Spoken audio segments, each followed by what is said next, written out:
ونشهد أن سيدنا وسندنا وحبيبنا وشفيعنا وإمامنا وسندنا وهادينا ومرشدنا ونبينا ورسولنا وأفضلنا ومتاعنا ومكرمنا ومحترمنا وأولانا ومولانا محمد عبده ورسوله صلى الله تبارك وتعالى عليه وعلى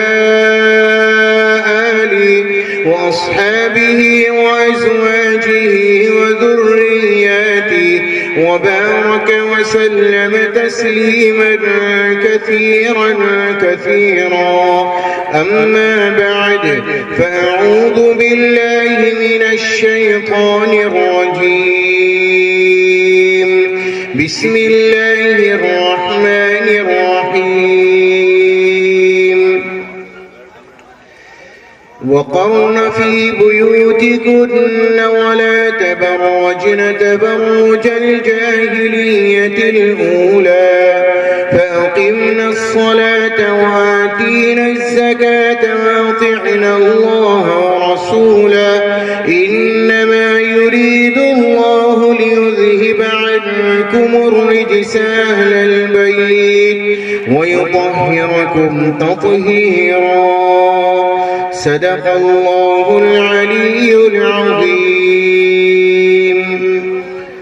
وقال النبي صلى الله تعالى عليه وسلم إذا المرأة صلت خمسها وصامت شهرها وأطاعت بعلها وأحسنت فرجها فلتدخل من أي أبواب الجنة شاءت أو كما قال النبي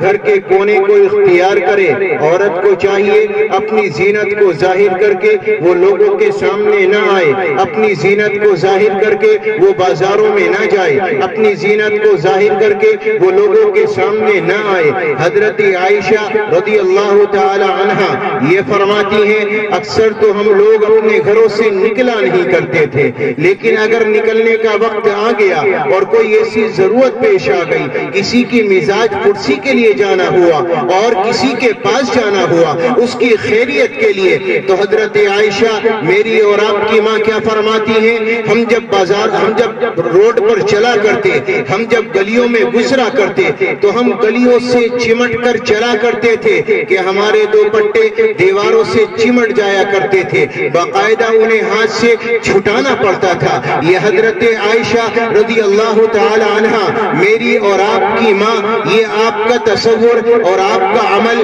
یہ امت محمدیہ کے سامنے رکھنا چاہتا ہوں کہ حضرت عائشہ فرماتی ہیں کہ پوری زندگی ہم لوگ بلا ضرورت گھر سے باہر نہیں نکلتے تھے، اگر خاص ضرورت پیش آئی تو روڈ کے گلیوں کے کنارے چلا کرتے تھے۔ اب میں کہوں گا کچھ نہیں، صرف اشارہ دوں گا، میری بیٹیاں میری بہنیں یہ تصور کرے جب ہم بازاروں میں جاتے ہیں تو ہمارا حال کیا ہوتا ہے۔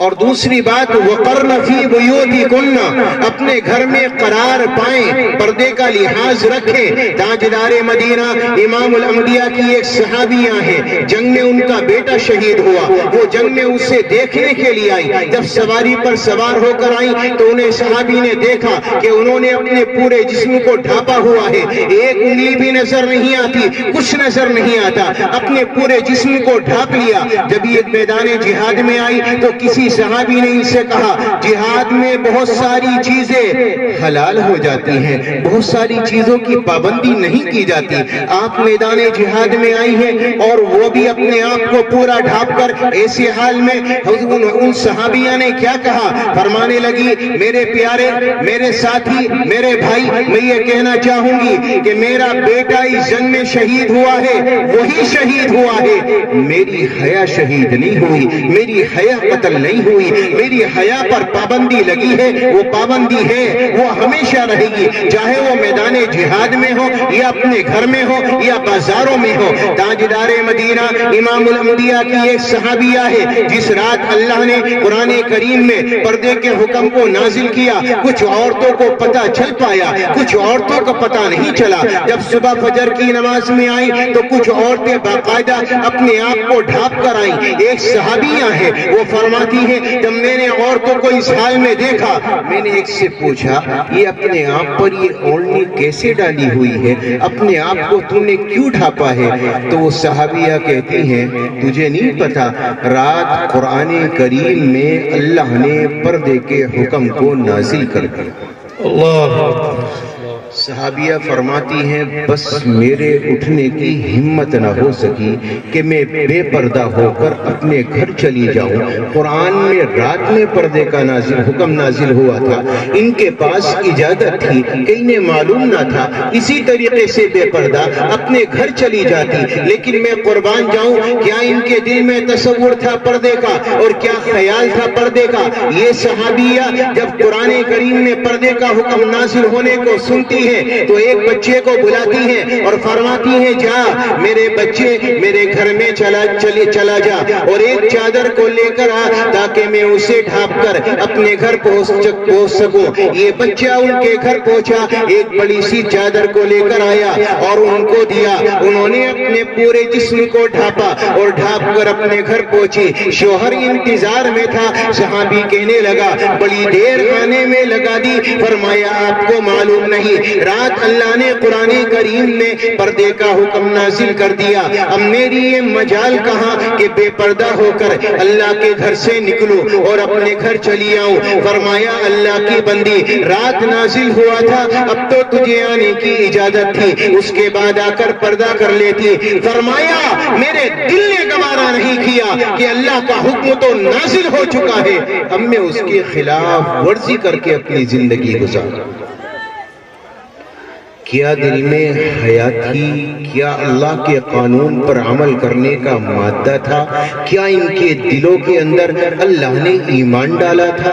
آج میری اور آپ کی بیٹیاں، میری اور آپ کی بہنیں، تصور تو کیجئے میرے پیاروں، کیا ان کے دلوں میں یہ حیا کا مادہ ہے؟ کیا ان کے دلوں میں یہ ایمان زندہ ہے؟ تاجدار مدینہ امام الانبیاء کا ایک صحابی اپنے گھر میں آیا۔ تاجدار مدینہ امام الانبیاء کا صحابی جب گھر میں پہنچا تو فرمایا کہ جاؤ ایک گلاس پانی کا لے کر آؤ، ایک پیالہ پانی کا لے کر آؤ۔ صحابیہ اٹھی اور پانی لینے کے لیے گئیں۔ جب واپس آئی ہیں تو آ کر کیا دیکھتی ہیں کہ ان کا شوہر نیند میں جا چکا ہے۔ چونکہ نبی پاک علیہ السلام کا فرمان عالی ہے، میرے آقا نے فرمایا اذا المرأة صلت خمسها وصامت شهرها واطاعت بعلها واحسنت فرجها فلتدخل من ای ابواب الجنت شاءت۔ میرے نبی نے فرمایا اگر دنیا کی زندگی میں عورت یہ چار کام کر کے چلی جائے، اللہ کے نبی نے فرمایا کل قیامت کے میدان میں پہنچے گی۔ جنت کے 8 دروازے ہیں، کسی بھی دروازے سے داخل ہو جائے اسے کوئی روکنے والا نہیں۔ میرے تمہارے نبی نے فرمایا اذا المرأة صلت خمسها، جب ایک نیک بیوی، ایک نیک عورت، ایک نیک بٹیا 5 وقت کی نمازوں کی پابند ہو جائے اور نمازوں کو پڑھنے والی بن جائے تو میرے نبی نے فرمایا قیامت کے میدان میں جنت کے جس دروازے سے چاہے داخل ہو جائے۔ میرے تمہارے نبی نے فرمایا وصام الشہرها، رمضان کے روزے رکھے، ان میں کوتاہی نہ کرے تو اللہ کے نبی نے فرمایا جنت کے جس دروازے سے چاہے وہ عورت داخل ہو جائے۔ میرے تمہارے نبی نے تیسری بات بیان فرمائی، آقا فرماتے ہیں وَأَطَاعَتْ بَعْلَهَا، آقا نے فرمایا اپنی خاوند کی فرما بردار ہو، اس کی اطاعت کرنے والی ہو، اس کی فرما برداری کرنے والی ہو۔ نبی نے فرمایا جنت کے جس دروازے سے چاہے داخل ہو جائے۔ سبحان اللہ سبحان اللہ۔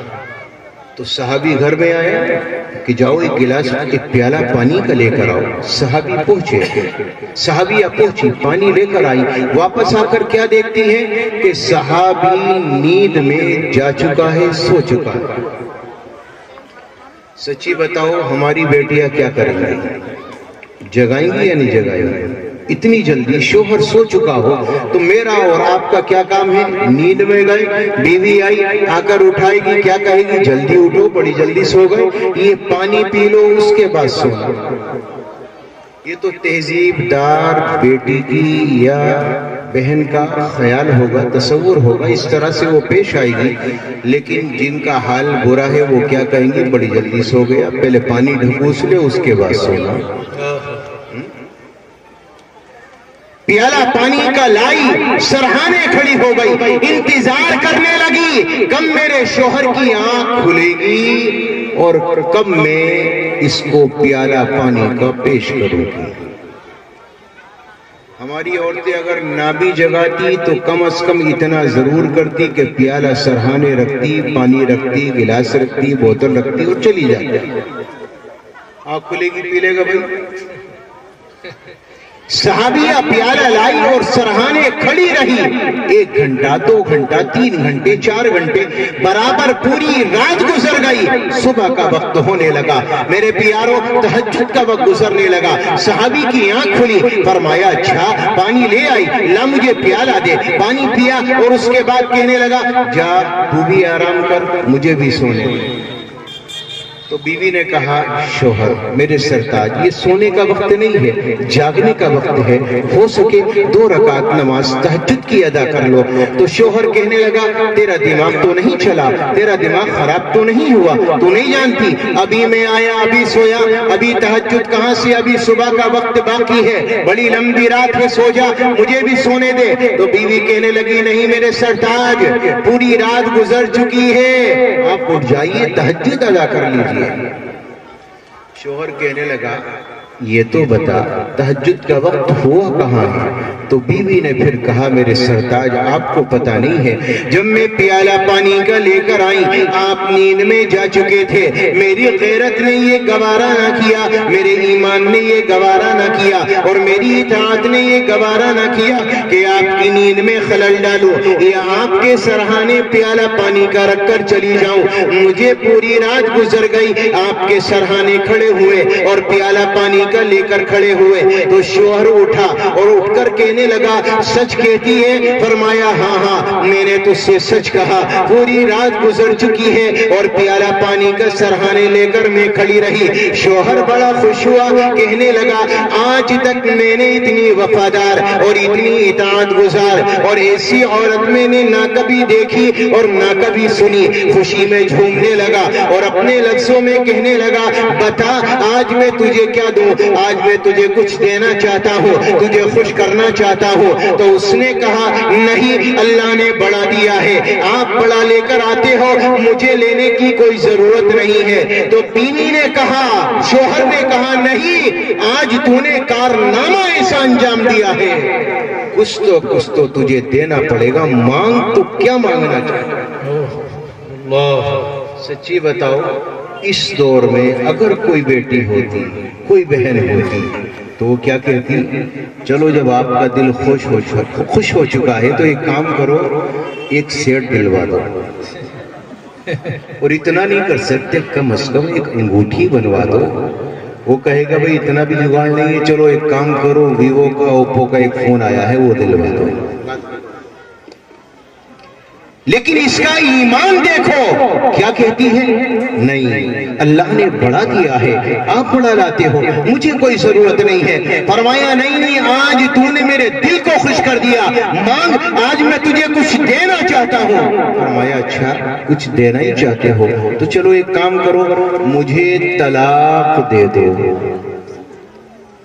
تو شوہر کے نیچے سے، پاؤں کے نیچے سے زمین کھسک گئی کہ اتنی اطاعت گزار بیوی، فرما بردار بیوی، میں نے آج تک اسے ہاتھ نہیں لگایا، میں نے آج تک کبھی اسے ڈانٹا نہیں، اس کی خواہشوں کو پورا کیا، اس کے ارمانوں کو پورا کیا، کبھی کوئی کمی نہیں آنے دی، آخر کیا وجہ ہے؟ اس نے طلاق کا مطالبہ کیا۔ فوراً کہنے لگا نہیں، ابھی میں تجھے طلاق نہیں دے سکتا، اور تو نے طلاق کا مطالبہ کیوں کیا؟ تو بیوی کہنے لگی آپ ہی تو کہتے ہو مانگ، کیا مانگنا چاہتے ہو؟ تو میں نے آپ سے مانگ لیا، مجھے طلاق دے دو۔ تو شوہر کہنے لگا ابھی میں تجھے طلاق نہیں دے سکتا، چل ایسا کرتے ہیں صبح ہوگی، صبح کو تاجدار مدینہ کے دربار عالیہ میں چلیں گے اور نبی جو فیصلہ سنائیں گے اس فیصلے پر ہم لوگ عمل کریں گے۔ اللہ بیوی نے کہا میں تیار ہوں، مجھے اس پر بھی راضی ہے، آپ نے کہا تو میں نے آپ سے ذکر کر دیا۔ فرمایا ٹھیک ہے۔ اب صبح ہوئی، رات بھر شوہر سوچنے لگا آخر کار میں اس نے طلاق کا مطالبہ کیوں کیا؟ میں نے کبھی اسے ستایا نہیں، میں نے کبھی اس کا دل دکھایا نہیں۔ اب صبح ہوئی، نماز فجر ادا کی، نبی پاک علیہ السلام سے فاصلے پر رہا کرتے تھے، اب دونوں کے دونوں تاجدار مدینہ کی جانب چلے ہیں۔ شوہر کا دماغ تو گھومنے لگا، اچانک سامنے گڑھا آیا اور اس گڑھے میں یہ گر گیا، اس کی پاؤں میں چوٹ آئی، ضرب آئی۔ اب بیوی نے اپنے دوپٹے کو نیچے اتارا اور اس کے بعد شوہر کو پکڑایا اور اپنے شوہر کو اوپر نکالا۔ شوہر جب اوپر آیا اس کی ٹانگ میں چوٹ آ چکی تھی، بیوی نے اپنے دوپٹے کے پلو کو پھاڑا اور پھاڑنے کے بعد اس کی ٹانگ میں باندھا اور اس کے بعد فرمایا میرے سرتاج چلو، اب نبی کے دربار میں نہیں جانا، واپس گھر چلتے ہیں۔ تو شوہر کہنے لگا واہ تو میری چوٹ پر ترس کھاتی ہے، چل چل نبی کے دربار میں چل، نبی جو فیصلہ سنائیں گے اس پر عمل کریں گے۔ تو بیوی کہنے لگی میرے سرتاج اب مجھے طلاق بھی نہیں چاہیے۔ شوہر کہنے لگا کبھی کہتی ہے طلاق دے دے، کبھی کہتی ہے طلاق نہیں چاہیے، ماجرا کیا ہے، کیا معاملہ ہے؟ تو بیوی نے کہا اللہ یہ ایمان ہماری بیٹیوں کو عطا فرمائے۔ آمین اللہ۔ اس صحابیہ نے کہا میرے سرتاج تیرے نکاح میں آئے ہوئے 15 سال گزر گئے، لیکن 15 سال سے آج تک میں نے تیرا کان گرم نہیں دیکھا، تجھ پر کبھی پریشانی نہیں دیکھی، تجھ پر کبھی کوئی دکھ نہیں دیکھا، تیرے اوپر کوئی غم نہیں دیکھا، تو میرے دل میں یہ بات پیدا ہوئی کہیں ایسا تو نہیں کہ تیرا ایمان اللہ کے دربار عالیہ میں معتبر نہ ہو، چونکہ میرے تمہارے نبی کا فرمان ہے جب اللہ ایمان کی دولت دیتا ہے تو اللہ ایمان کو جانچے گا، اللہ تمہارے دلوں کو پرکھے گا۔ میرے رب نے قرآن کریم میں فرمایا الذی خلق الموت والحیات لیبلوکم ایکم احسن عملا، میرے رب نے فرمایا وَلَنَبْلُوَنَّكُمْ بِشَيْءٍ مِّنَ الْخَوْفِ وَالْجُوعِ وَنَقْصٍ مِّنَ الْأَمْوَالِ وَالْأَنفُسِ وَالثَّمَرَاتِ وَبَشِّرِ الصَّابِرِينَ۔ اللہ تبارک و تعالیٰ نے فرمایا اللہ تمہیں جانچے گا، اللہ تمہیں پرکھے گا، اللہ نے تمہیں ایمان دیا ہے، اللہ تمہیں جانچے گا، تمہارے ایمان کو جانچ کر فیصلہ کرے گا ایمان کس قابل ہے۔ تو تاجدار مدینہ امام الانبیاء کا فرمان عالی ہے ایمان لانے کے بعد اس کی جانچ ہوگی، اللہ اسے پرکھے گا۔ صحابیہ نے کہا میرے دل میں یہ تصور ہوا اللہ جب ایمان دیتا ہے تو اللہ کبھی پریشانی ڈالتا ہے، اللہ کبھی دکھ ڈالتا ہے، اللہ کبھی غم ڈالتا ہے۔ میرے صحابی، میرے شوہر، میرے دل میں یہ تصور آیا تجھے ایمان تو ملا لیکن تجھ پر کوئی غم نہیں آیا، تجھ پر کوئی پریشانی نہیں آئی، تو میرے دل میں یہ وسوسہ پیدا ہوا شاید تیرا ایمان اللہ کے دربار میں قبول نہیں ہے۔ آج جب تو نے کہا کہ مانگ کیا مانگنا ہے تو میں نے سوچا اس سے بہتر ہے کہ جس کا ایمان معتبر نہ ہو اس سے طلاق لے لی جائے، چنانچہ میں نے تجھ سے طلاق کا مطالبہ کیا، لیکن جاتے وقت جب تیرے پاؤں میں چوٹ لگی تو میرے دل کو خوشی ہوئی، میرا دل ٹھنڈا ہو گیا، اللہ نے مجھے بچا لیا کہ ہاں تیرا ایمان بھی اللہ کے دربار میں قابل قبول ہے کہ تجھے چوٹ آئی، تجھے دکھ پہنچا، تجھے غم پہنچا، تجھے رنج پہنچا۔ میرے پیاروں ذرا اندازہ لگانا ایک مائی کے دل کا تصور کیا ہے کہ میرے شوہر کے ایمان پر اللہ نے جانچ کیوں شروع نہیں کی، اللہ نے جانچا کیوں نہیں، اللہ نے دکھ کیوں نہیں دیا، اللہ نے غم کیوں، اس پر شکایت نہ کرے۔ ایک صحابی رسول ہے روزانہ نماز عصر میں تشریف لائیں اور جلدی اپنے گھر کو چلے جائیں۔ نبی نے ایک دن دیکھا، نبی نے 2 دن دیکھا، نبی نے 3 دن دیکھا، ایک دن میرے نبی نے انہیں روک لیا اور فرمایا ادھر آؤ، بڑی جلدی چلے جاتے ہو، کیا بات ہے؟ میرا آواز نہیں سنتے، میری بات نہیں سنتے، تسبیحات میں شامل نہیں ہوتے؟ فرمایا یا رسول اللہ معاملہ کچھ ایسا ہے کہ میں آپ کی مجلس میں شریک نہیں ہو سکتا۔ تو نبی نے فرمایا میری مجلس میں شریک ہونے سے بہتر تیرے لیے اور کون سا کام ہے، تجھے کس بات کی جلدی ہے؟ فرمایا آقا میری مجبوری ہے۔ تو میرے نبی نے فرمایا وہ کون سی مجبوری ہے؟ ایک امتی اپنے نبی سے شیئر نہیں کر سکتا، بتلا کیا مجبوری ہے، کیا معاملہ ہے؟ تو صحابی نے کہا یا نبی اللہ میرے گھر میں ایک ہی چادر ہے، اسی کو اوڑھ کر میں نماز پڑھتا ہوں اور اسی کو اوڑھ کر میری بیوی نماز پڑھتی ہے۔ میں جلدی اس لیے چلا جاتا ہوں تاکہ یہ چادر اپنی بیوی کو دوں اور وہ وقت پر نماز ادا کر لے، اگر میں یہاں لیٹ کروں گا تو اس کی نماز میں تاخیر ہو جائے گا۔ آقا کی آنکھوں میں آنسو آئے، نبی رونے لگے، صحابی اٹھا اپنے گھر چلا گیا۔ تھوڑی دیر کے بعد نبی کے معجزے کا اظہار ہوا، ایک اونٹ کپڑوں سے بھرا ہوا لد کر نبی کے دربار میں بطور تحفے کے آیا۔ تو میرے نبی نے فرمایا بھئی یہ جو صحابی ابھی میرے پاس بیٹھا تھا جس سے میں نے اپنے قریب بلایا تھا، یہ اونٹ یہ کپڑے لے جاؤ اور اس کے گھر میں لے جا کر اس کو ہدیہ دے دو۔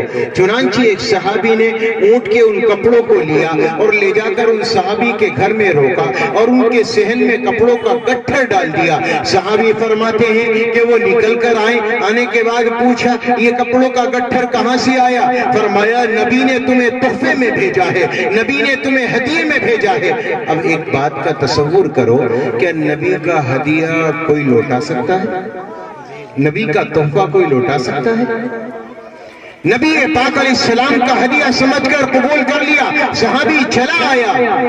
بیوی نکل کر آئی، فرمایا یہ کپڑوں کا گٹھر کہاں سے آیا؟ اور میرے شوہر یہ بتا باہر والوں کو کیسے پتا چلا میرے تیرے گھر میں کپڑا نہیں؟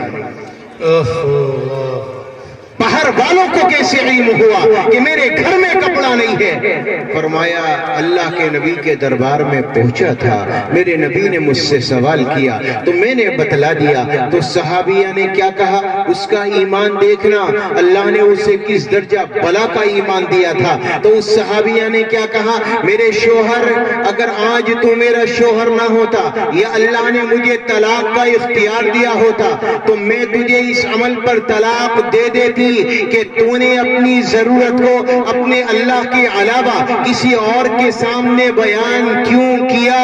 اندازہ لگاؤ، اگر میں کھڑا ہوں اور کوئی مجھے گاڑی مل جائے، کوئی مجھے تحفہ مل جائے، میں بھی خوشی کا اظہار کروں گا، لیکن قربان جاؤ اس صحابیہ کے ایمان پر کیا بلا کا ایمان تھا، اللہ نے کیا ایمان دیا تھا۔ فرمانے لگی باہر والوں کو کیسے پتا چلا؟ ہمارے گھر میں کپڑا نہیں ہے، میرے شوہر اگر طلاق کا اختیار اللہ مجھے دیتا اس عمل پر میں تجھے طلاق دے دیتا۔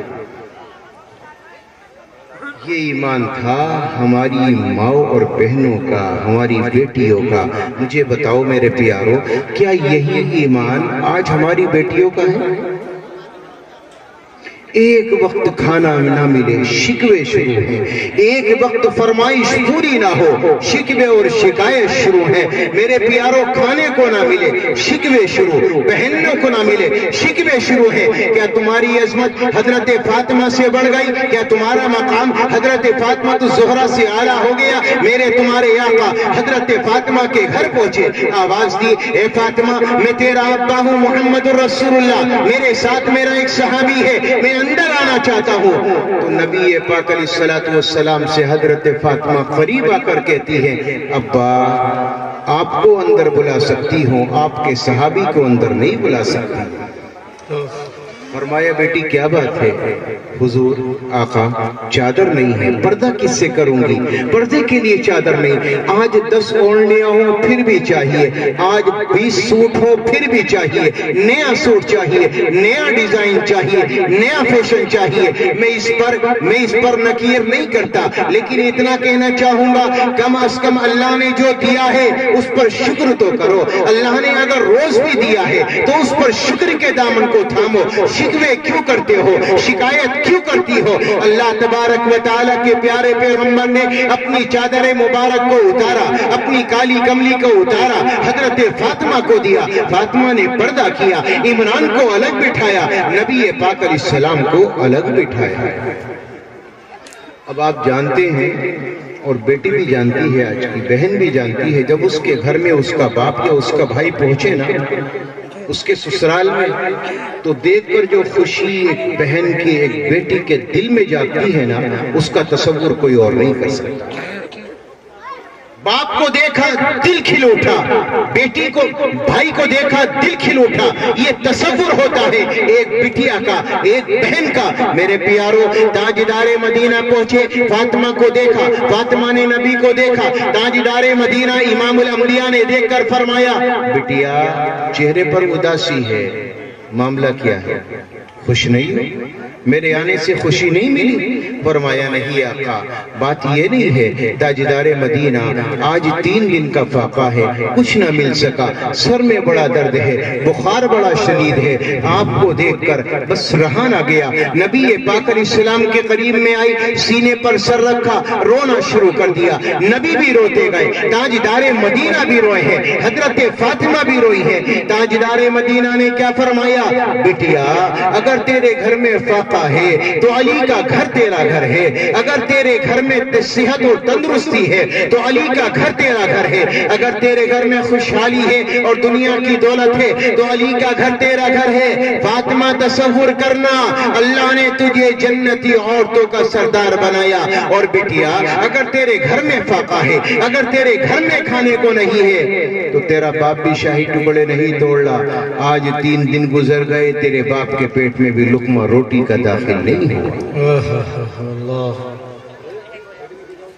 میرے پیاروں کہنا یہ چاہوں گا، میری بچیوں، میری بیٹیوں، میری بہنوں، میری ماؤں، میں کہنا یہ چاہوں گا، اللہ کے واسطے، اللہ کے واسطے شکوے نہ کرو، شکایت نہ کرو۔ اللہ نے جو زندگی دی ہے، رب نے صحیح فیصلہ کیا ہے، اس صحیح فیصلے پر راضی ہو جاؤ، ایمان پر راضی ہو جانا۔ رضیت باللہ ربا وبالاسلام دینا وبمحمد نبی و رسولا۔ جو دین اسلام پر راضی ہو گیا، اپنی تقدیر پر راضی ہو گیا، تھوڑے مال پر راضی ہو گیا، اللہ اس کے قیامت کے میدان میں تھوڑے عمل پر راضی ہو جائے گا۔ سبحان اللہ، سبحان اللہ۔ جنہیں دولت زیادہ ملی ہے نا، تو یاد رکھیے قیامت کے میدان میں اللہ کو عمل بھی زیادہ دکھانے پڑے۔ اور تھوڑی دولت ہے کوئی بات نہیں، بے فکر ہو جاؤ، تھوڑے عمل کر کے چلے جاؤ، اللہ کے دربار میں تھوڑے عمل کو قبول کر کے جنت کا فیصلہ ہے۔ تو اذا المرأة صلت خمسہا، عورت کو چاہیے 5 نمازوں کی حفاظت کرے، عورت کو چاہیے رمضان کے روزے رکھے، عورت کو چاہیے اپنے شوہر کی اطاعت فرما برداری کرے۔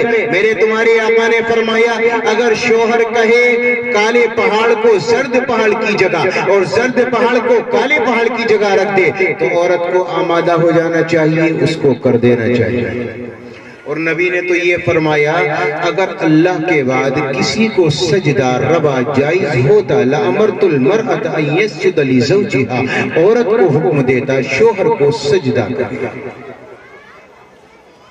عورت کو حکم دیتا کہ وہ اپنے شوہر کو سجدہ کرے۔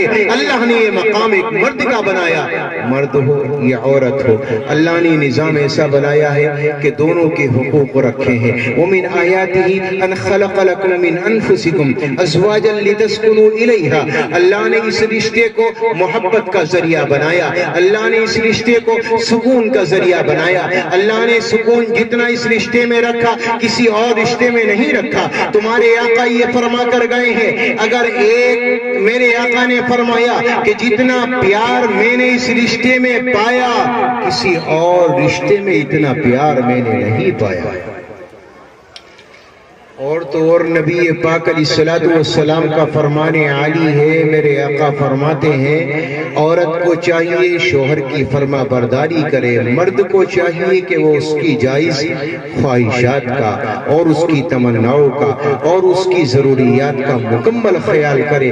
اللہ نے یہ مرد کو ذمہ داری دی ہے، عورت کو ذمہ داری دی ہے، اس کی اطاعت کرے، اس کی فرما برداری کرے۔ اور چوتھی چیز میرے تمہارے نبی نے بیان فرمائی سنت فرجہا، اپنی عزت کی حفاظت کرے، اپنے دامن میں کوئی داغ نہ لگنے دے۔ یہ تاجدار مدینہ امام الانبیاء کا فرمان عالی ہے کہ جو عورت یہ 4 کام کر کے دنیا سے چلی جائے گی فَلْتَدْخُلْ مِنْ أَيِّ أَبْوَابِ الْجَنَّةِ شَاءَتْ، جنت کے جس دروازے سے چاہے داخل ہو جائے اسے کوئی روکنے والا نہیں۔ اب 2 باتیں میں اپنی ماں اور بہنوں سے کہنا چاہوں گا۔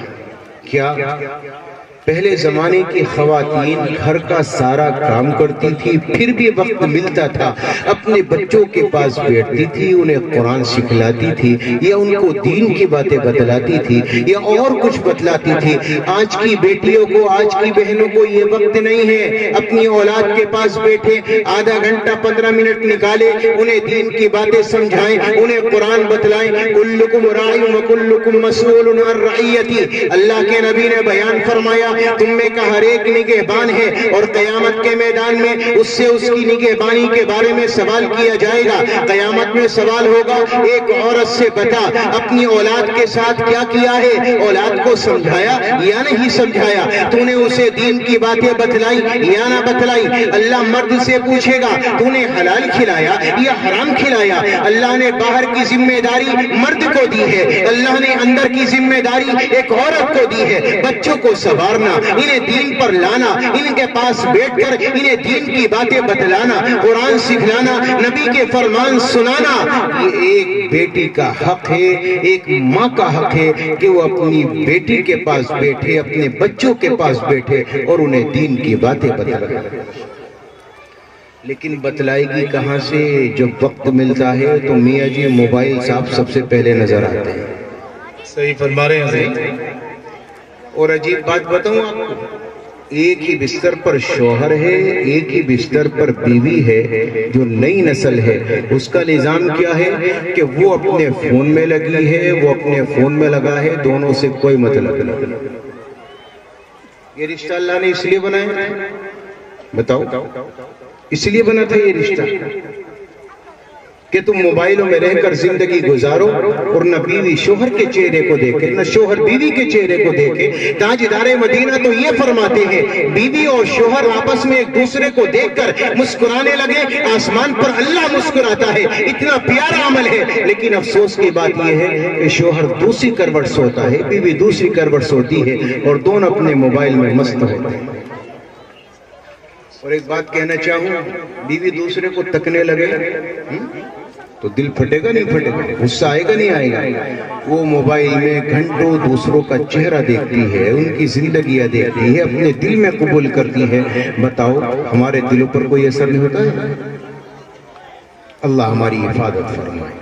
میں کہتا ہوں مردوں سے بھی کہ وہ کسی عورت کو موبائل پر نہ دیکھے، اور عورتیں بھی کسی مرد کو موبائل پر نہ دیکھیں۔ اللہ کے واسطے اپنے پاکیزہ رشتہ بنایا ہے، محبت کا رشتہ بنایا ہے، ایک دوسرے کے لیے بنے ہو، اس میں زندگی گزارو، اس کو اپنی زندگی سمجھو۔ لیکن افسوس کی بات تو یہ ہے کہ اس موبائل نے سارا نظام ختم کر کے رکھ دیا ہے۔ عورت پہلے کہی جاتی تھی وقت نہیں ہوتا، وقت ہوا کرتا، اب نہیں ہے کوئی وقت۔ اللہ ہمیں سمجھ دے، عمل کی توفیق عطا فرما دے۔ 4 کام کر لو، اطاعت کرو شوہر کی، عزت کی حفاظت کرو، رمضان کے روزے رکھو، نماز کو قائم کرو، جنت کے جس دروازے سے چاہے داخل ہو جاؤ، ایمان کو مضبوط بناؤ، ایمان کو پختہ بناؤ، تقدیر پر راضی رہو۔ اللہ نے ایمان دیا ہے، وہ جانچے گا پرکھے گا، اس پر شکوے نہ کرو، شکایت نہ کرو۔ اللہ مجھے بھی آپ کو بھی عمل کی توفیق عطا فرمائے۔ جو کہا گیا سنا گیا اپنے بارگاہ میں قبول کریں۔ کیا ہے یہ قاری صاحب نے وہ دیا ہے کہ حضور اکرم صلی اللہ علیہ وسلم کا نسب نامہ پیش کر دو۔ چلیے میں پیش کر دیتا ہوں۔ میرے اور آپ کے آقا کا شجرہ اور آپ کا نسب آدم سے لے کر محمد تک، محمد سے لے کر آدم تک اللہ نے محفوظ کیا ہے۔ اللہ تبارک و تعالیٰ نے کسی نبی کے نسب کو محفوظ نہیں کیا، اپنے حبیب کے نسب کو محفوظ کر ڈالا۔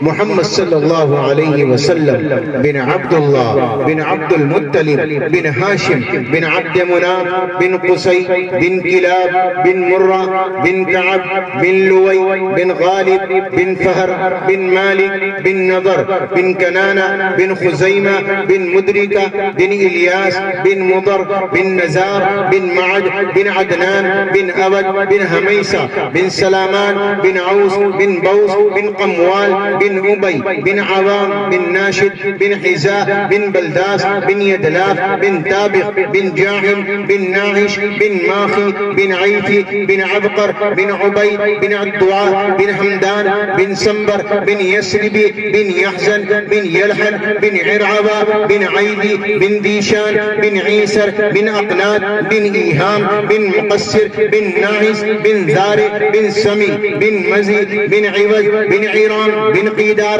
بن اسماعیل بن ابراہیم بن آدر بن ناحور بن سرود بن روح بن فائج بن عابر بن الفخشار بن سام بن نوح بن لامک بن متوشال بن ادریس بن یرید بن ملحلیل بن قینان بن آنوش اور بن شیش بن آدم علیہ السلام۔